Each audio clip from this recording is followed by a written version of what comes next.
Xalq deputatlari Qo'qon shahar kengashining navbatdagi sessiyasi o'tkazildi. Sessiyada Oliy Majlis Qonunchilik palatasining korrupsiyaga qarshi kurashish va sud huquq masalalari qo'mitasi raisi Jahongir Shirinov, Qo'qon shahar hokimi Ma'rifjon Usmonov, shahar kengashi deputatlari va kun tartibidagi masalalarga aloqador mutasaddilar va rahbarlar ishtirok etdilar.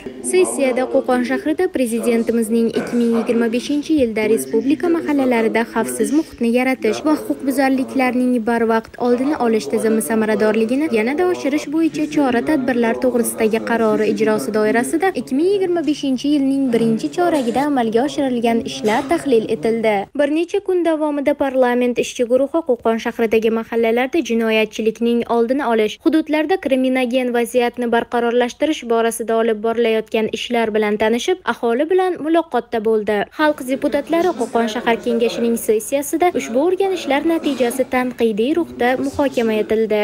Oliy Majlis Qonunchilik palatasining korrupsiyaga qarshi kurashish va sud huquq masalalari qo'mitasi raisi Jahongir Shirinov o'rganishlar davomida va xalq vakillari bilan bo'lib o'tgan muloqotlar chog'ida aniqlangan masalalar, huquqni muhofaza qilish organlari, ijtimoiy soha vakillari tomonidan jinoyatlarni oldini olish maqsadida hududlarda amalga oshirilishi lozim bo'lgan ishlarga alohida e'tibor qaratdi.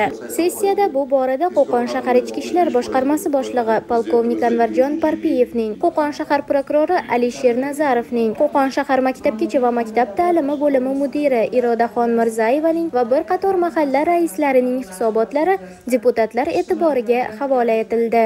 Sessiyada ko'rilgan masalalar deputatlar va keng jamoatchilik vakillari tomonidan muhokama etilib, ma'ruzachilar deputatlarni qiziqtirgan savollariga javob berdilar. Muhokamalar natijalariga ko'ra barcha mas'ul tashkilotlar mahalla tizimi mutasaddilari tomonidan Qo'qon shahrida jinoyatchilik va huquqbuzarliklarning oldini olish, jamoat tartibini ta'minlash va mahallalarda xavfsiz muhit yaratish yuzasidan maqsad, vazifalar belgilab olindi. Sessiyada muhokama etilgan masalalar yuzasidan tegishli qaror qabul qilindi. Ulug'bek Norboyev, Munisaxon Qambaraliyeva, Elyorjon Ahmedov Qo'qon shahar hokimligi matbuot xizmati uchun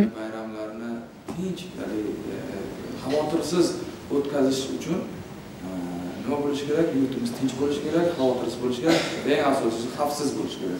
Shundagina ko'nglimizga sig'adi bayram.